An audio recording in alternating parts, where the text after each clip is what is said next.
Welcome to பணியும் வைப்போம். Railway constable எக்ஸாமுக்கான date ரொம்ப நாள் கழிச்சு அனௌன்ஸ் பண்ணிட்டாங்க. எக்ஸாம் டேட்டு 2nd மார்ச் 2025 இருந்து 20th மார்ச் 2025 வரைக்கும் நடத்தும் அப்படின்னு சொல்லியிருக்காங்கல்ல. அப்ராக்சிமேட்லி இந்த எக்ஸாம் வர்றதுக்கு இன்னும் 1 மாசம் இருக்கு. இந்த 1 மாசத்துல எப்படிலாம் வந்து ப்ரிப்பேர் பண்ணலாம், எங்க பெஸ்ட் சோர்ஸ் மெட்டீரியல், அதே மாதிரி ப்ரீவியஸ் கொஸ்டின் எப்படிலாம் சால்வ் பண்றது, எந்த டாபிக் நான் சால்வ் பண்றது, இந்த மாதிரி கம்ப்ளீட் ஸ்ட்ராட்டஜி வீடியோ தான் இதுல பார்க்க போறோம். முதல்ல இந்த எக்ஸாம் நான் ப்ரிப்பேர் பண்றேன்னா அதுக்கு ஒரு மோட்டிவேஷன் வேணும்.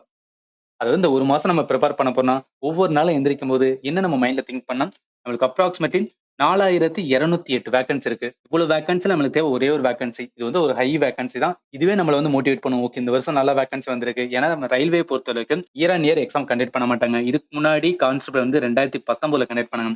இப்ப 2025. சோ அதனால வந்து ஒரு நல்ல வேக்கன்சி இருக்கு. இத நம்ம வந்து யுட்டிலைஸ் பண்ணா கண்டிப்பா நம்மளால கிளியர் பண்ண முடியும். முதல்ல நம்ம என்ன ப்ரிப்பேர் பண்ண போறோம் அப்படின்னு தெரியணும்ல. அதாவது இந்த எக்ஸாமோட ஸ்டேஜ் பார்த்தோம்னா மொத்தம் 4 ஸ்டேஜ்ல நடக்கும். இப்ப நம்மளோட ஃபோக்கஸ் எல்லாமே ஸ்டேஜ் 1ல.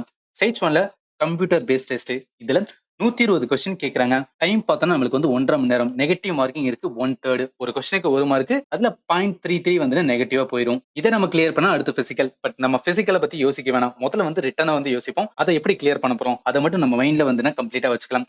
இப்ப அதுல என்னெல்லாம் கொஸ்டின் கேட்பாங்கன்னா 3 சப்ஜெக்ட் தான். அர்த்தமேட்டிக்ல எடுப்பாங்க. அதாவது மேத்ல இருந்து கொஸ்டின் வரும். இன்டெலிஜென்ஸ் அண்ட் ரீசனிங் அபிலிட்டில இருந்து கொஸ்டின் வரும். ஜென்ரல் அவேர்னன்ஸ். இதே நம்ம எஸ்எஸ்சி ஆஸ்பிரண்டா இருந்தோம்னா நம்மளுக்கு எக்ஸ்ட்ரா என்ன இருக்குன்னா இங்கிலீஷ் இருக்கும். பட் இந்த இடத்துல என்ன இங்கிலீஷ் கிடையாது. அதை மட்டும் எலிமினேட்டட். இந்த மூணுலயும் கொஸ்டின் பாருங்களேன். மேத்ஸ்ல இருந்து 35 கொஸ்டின், இன்டெலிஜென்ஸ்ல 35 கொஸ்டின், ஜென்ரல் அவேர்னன்ஸ். ரயில்வே பொறுத்த அளவுக்கு ஜென்ரல் அவேர்னன்ஸ் எப்போதும் அதிகமான கொஸ்டின் கேட்பாங்க. என்டிபிசி எடுத்து பாருங்க, இல்ல ஏஎல்பி எடுத்து பாருங்க, இல்ல ரயில்வேட எஸ்ஐ எக்ஸாம் எடுத்து பாருங்க. எல்லாத்துலயும் ஜென்ரல் அவேர்னன்ஸ் அதிகமான கொஸ்டின் கேட்பாங்க. இடத்துல 50 கொஸ்டின். ஆனா என்னதான் 50 கொஸ்டின் கேட்டாலும் நம்மளால வந்து கிளியர் கட்டா இதை ஆன்சர் பண்ண முடியும்.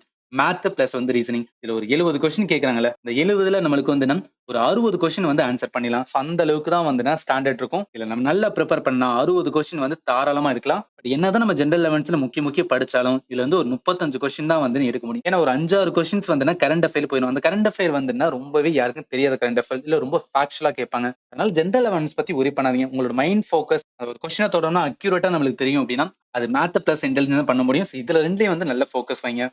3 சப்ஜெக்ட்லாம் கொஸ்டின் கேட்க போறாங்க. இதுல ஒவ்வொரு சப்ஜெக்ட்லயும் டீடைல் சிலபஸ் அப்படின்னு பார்த்தா இது நோட்டிபிகேஷன் கொடுத்தது. அர்த்தமெட்டிக்ல இருந்து பேசிக்கான வந்து மேத் கொஸ்டின் தான் கேக்குறாங்க. இந்த அட்வான்ஸ் கான்செப்டான ட்ரிக்னாமெட்ரி, ஜியோமெட்ரி இந்த மாதிரிலாம் போகவே இல்லை. பட் என்னதான் பேசிக்கா இருந்தாலும் டாபிக்ஸ் வைஸ் பார்க்கும்போது அதிகமா இருக்கும். அதே மாதிரி தான் வந்து இன்டெலிஜென்ஸ், அதே மாதிரி ஜெனரல் அவேர்னன்ஸ். இந்த 3 சப்ஜெக்ட்ல இருக்கிற டாபிக்ஸ் எல்லாத்தையும் ஒவ்வொன்றா எடுத்து நீங்க ப்ரிப்பேர் பண்ணணும்னு சொன்ன வச்சுக்கலாம். இந்த 1 மாசம் பத்தாது. பட் அதுக்கு பதிலா என்ன பண்ணலாம், 2019 இந்த எக்ஸாம் கண்டக்ட் பண்ணாங்களே, அங்க எந்த டாபிக்ல அதிகமான கொஸ்டின் கேட்டாங்க அந்த டாபிக் நம்ம லேர்ன் பண்ணணும்னு வச்சுக்கலாம். ஈஸியா ஸ்கோர் பண்ண முடியும். அதுல ஃபர்ஸ்ட் இன்டெலிஜென்ஸ்ல வந்து பாருங்களேன். இந்த செக்ஷன்ல நம்ம டாபிக்ஸ் பார்க்கும்போது நிறைய டாபிக்ஸ் இருக்கும். பட் நம்மளுக்கு தேவை வந்து அதிகமான கொஸ்டின் எந்த டாபிக் கேட்கறாங்க அதை அகைன் நம்ம ரிவிஷன் பண்ணும்போது இது நல்லாவே எக்ஸாமுக்கு யூஸ்ஃபுல்லா இருக்கும். அதுல ஃபர்ஸ்ட் பார்த்தா சீட்டிங் அரேஞ்ச்மெண்ட் நிறைய கொஸ்டின் கேட்கறாங்க. இன்ஈக்வாலிட்டி, நான் verbal reasoning, syllogism, classification, coding, decoding, analogy, இந்த டாபிக் மட்டும் வந்து ரொம்ப ஸ்ட்ராங்கா வந்து ப்ரிப்பேர் பண்ணுங்க. இதுல ஃபண்டமெண்டலும் கிளியரா இருக்கணும். At the same time constable கேட்ட ப்ரீவியஸ் கொஸ்டின் அதையுமே எடுத்து வந்து சால்வ் பண்ணுங்க. அப்பதான் வந்து எந்த பேட்டர்ன்ல கேட்கறாங்க நம்மளுக்கு தெரிய வரும். இதான் நீங்க ஃபர்ஸ்ட் டைம் வந்து இந்த எக்ஸாம் ப்ரிப்பேர் பண்றீங்க, நான் ஃபண்டமெண்டலே வந்து கம்ப்ளீட் பண்ணலன்னு நினைச்சேன். அதுக்கு எங்க ப்ரிப்பேர் பண்ணனா இதுக்கு பெஸ்ட் சேனல் வந்து எய்ம்டிஎன். எய்ம்டிஎன்ல டிஎன்பிசிக்காக வந்து என்னன்னா ரீசனிங் கிளாஸ் எடுத்திருந்தாங்க. பட் கிளாஸ் வச்சு பார்க்கும்போது நம்மளுக்கு வந்து ஃபண்டமெண்டல் கான்செப்ட் தான் தேவை. இது கிளியர் கட்டா உங்களுக்கு வந்து கொடுத்துருப்பாங்க. ஒவ்வொரு கிளாஸ்லுமே பிடிஎஃப் வந்து அட்டாச் பண்ணிருப்பாங்க. அதை நம்ம வந்து ரிவிஷன் கூட யூஸ் பண்ணிக்கலாம். இந்த கிளாஸ் எல்லாமே ரொம்பவே ஸ்டாண்டர்டா இருக்கும். நீங்க தாராளமா ப்ரிப்பேர் பண்ணலாம். இந்த 1 மாசத்துல அதாவது ஒரு 10 டேஸ்க்குள்ள கூட வந்து இந்த சப்ஜெக்ட் எல்லாத்தையுமே உங்களால வந்து கம்ப்ளீட் பண்ண முடியும். இதுல சில கேண்டிடேட் வந்து நீங்க ஃபண்டமெண்டலா நல்லா கிளியரா இருப்பீங்க. அவங்களுக்கு என்னன்னா நம்ம வந்து ப்ரீவியஸ் கொஸ்டின் சால்வ் பண்ணணும். கான்ஸ்டபிளுக்கான ப்ரீவியஸ் கொஸ்டின்ஸ் எங்க கிடைக்கும் அப்படின்னா டெக்ஸ்ட் புக் வந்து ஒரு நல்ல வெப்சைட். அதுல ஆர்பிஎஃப் கான்ஸ்டபிளுக்கான ப்ரீவியஸ் கொஸ்டின்ஸ் வந்து பிடிஎஃப் கொடுத்துருப்பாங்க. இது எல்லாமே ஃப்ரீ தான். ஸோ எதுவுமே வந்து நம்ம பே பண்ணணும் அப்படின்னு அவசியம் கிடையாது. ஜஸ்ட் அந்த வெப்சைட்ல போயிட்டு நம்ம வந்து டவுன்லோட் பண்ணிக்கலாம். Reasoning okay. அடுத்து பார்த்தோம்னா மேத் ரொம்பவே இம்பார்ட்டன்ட். ஏன்னா ரீசனிங்கோட ஒரு 35 கொஸ்டின்ஸ் கேட்கறாங்கன்னா அதுல நம்ம தாராளமா வந்து ஒரு 30 டு 32 கொஸ்டின் ஈஸியா போடலாம். பட் மேத்தை பொறுத்தளவுக்கு அப்படி கிடையாது. ஏன்னா டைம் நல்லாவே வந்து கன்சியூம் பண்ணும். நம்மளுக்கு டைம் பார்த்தீங்கன்னா 1.5 மணி நேரம். 1.5 மணி நேரத்துல எல்லா கொஸ்டினுமே சால்வ் பண்ணும். கொஸ்டின் வச்சு பார்க்கும்போது 120 கொஸ்டின் 120 கொஸ்டின் 1.5 மணி நேரம்லாம் வந்துன்னா கண்டிப்பா பத்தாது டைம். ஏன்னா நமக்கு மேத்தே 35 கொஸ்டின் கிட்ட இருக்கனால நல்லாவே டைம் வந்து உறிஞ்சும். அதெல்லாம் நீங்க என்ன பண்ணணும்னா இந்த மேத்ல சில டாபிக்ஸை நீங்க வந்து சூஸ் பண்ணணும். அதுல எந்த டாபிக்லாம் அதிகமான கொஸ்டின்ஸ் வந்து எடுக்குது அப்படின்னு நீங்க நோட் பண்ணணும். அதான் நான் என்ன சொல்ல வரேன், இந்த simple interest compound risk, ratio proposition, அதே மாதிரி ஆவரேஜ், பர்சன்டேஜ், அதே மாதிரி ட்ரெயின் கொஸ்டின் இதெல்லாம் வந்து டைம் ரொம்பவே கம்மியா எடுக்கும். பட் அதே நீங்க மென்சுரேஷன் கொஸ்டினா அந்த ஃபார்முலா தெரிஞ்சு அதை அப்ளை பண்ணி ஆன்சர் பண்ணிட்டு கொஞ்சம் டைம் எடுக்கும். அதே நம்பர் சிஸ்டமா இருந்துச்சுன்னா நம்பர் சிஸ்டத்துல அந்த பேட்டர்னை கண்டுபிடிக்க கொஞ்சம் டைம் எடுக்கும். இதெல்லாமே டைம் கன்சூமிங். அப்ப இந்த மாதிரி இதெல்லாம் நம்ம என்னன்னா ஒரு வாட்டி தெரிஞ்ச கொஸ்டின்லாம் வந்து நம்ம ஆன்சர் பண்ணிட்டு வரணும்.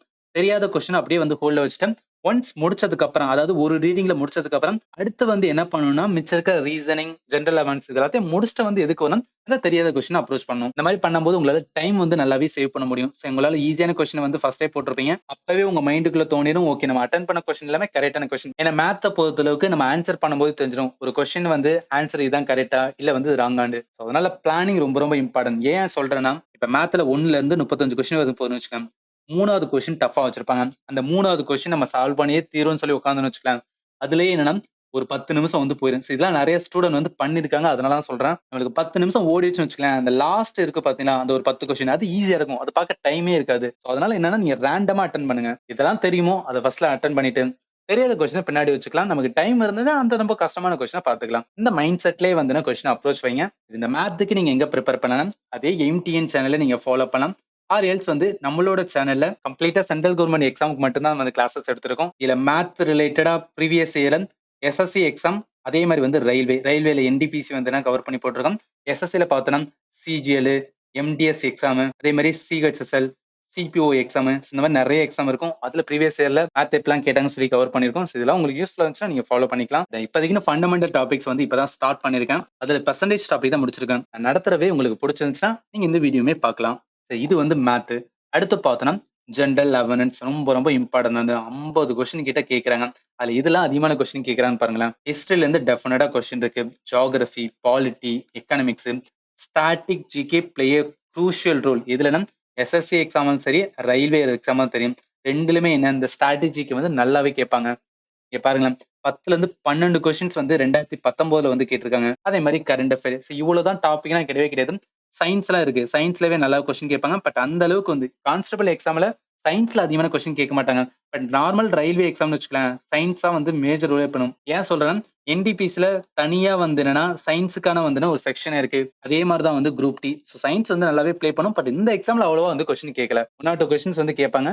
டைம் நம்மளுக்கு கம்மியா இருக்கனால எந்த சப்ஜெக்ட்ல நீங்க ஃபர்ஸ்ட் வந்து ஃபோக்கஸ் பண்ணுவோம் அதுதான் இந்த இதெல்லாம் சொல்றேன். இந்த டாபிக் எல்லாமே வந்து எம்டிஎன்லயே வந்து நான் ஃபாலோ பண்ணலாம். ரொம்பவே ஸ்டாண்டர்டா வந்து கிளாஸஸ் இருக்கும். ஸ்ட்ராட்டஜிக்கு பொறுத்தளவுக்கு நம்ம சேனல்ல ஆல்ரெடி ஸ்ட்ராட்டஜிக்கு டாபிக்ஸ் நான் கவர் பண்ணி வச்சிருக்கேன். 12 வீடியோஸ் போட்டிருக்கோம். ஸ்ட்ராட்டஜிக்கு அப்படின்னா ஒன்றும் கிடையாது. ஃபேமஸான பர்சனாலிட்டியோட புக்ஸ் அண்ட் நாதரு, folk dance, classical dance, census, இதே மாதிரி வந்து ஃபெஸ்டிவல்ஸ் இந்த மாதிரி வந்து ஆர்ட் அண்ட் கல்ச்சர் ரிலேட்டடா டாபிக்ஸ் எல்லாமே இந்த ஸ்ட்ராட்டஜிக்கில் வரும். இந்த டாபிக் ரொம்ப ரொம்ப இம்பார்ட்டன்ட். நீங்க கண்டிப்பா படிச்சு தான் ஆகணும். நான் என்னெல்லாம் சோர்ஸ் சொல்றனோ அதுக்கான லிங்க் இந்த வீடியோட டிஸ்கிரிப்ஷன்ல ஆட் பண்றேன். நீங்க வந்து செக் பண்ணி பார்த்துக்கலாம். இது இல்லாம அடுத்து பார்த்தோம்னா கரண்ட் அஃபேர்.